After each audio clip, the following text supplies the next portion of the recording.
A high school athlete is dead after a car crash in Boone County. Carolyn Green was a member of the girls' basketball team at Scott High School. She flipped her car on Corridor G in Julian yesterday afternoon.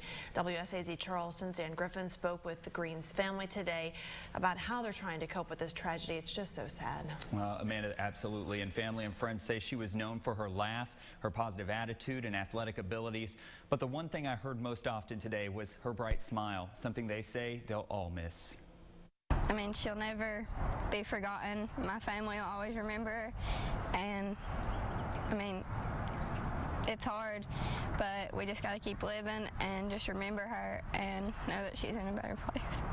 Fighting tears, Carolyn Green's second cousin, Sydney Dangot, is coping with one of the toughest losses of her life. Since we were little, like we always, every day, we'd hang out together and stay with each other almost every night, and just I could tell her anything. She was like my best friend. Carolyn was a junior at Scott High School, just 16 years old. She died Wednesday afternoon. Deputies say she flipped her car on Corridor G near Julian. It didn't feel real. It just, I don't know, I didn't want to believe it at first, but it was hard.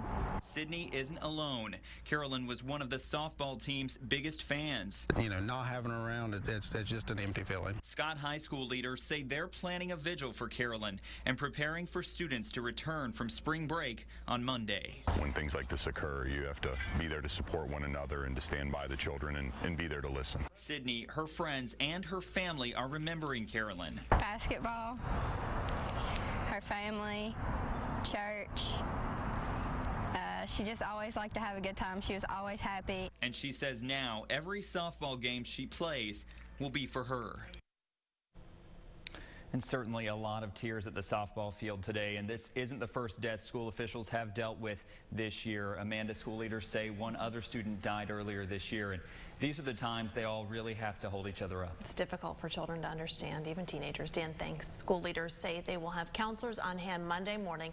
That's when the students will return from spring break. There is no word yet on when that vigil may be happening. Family members say funeral services are set for 2 p.m. at Hanley Funeral Home. A police chase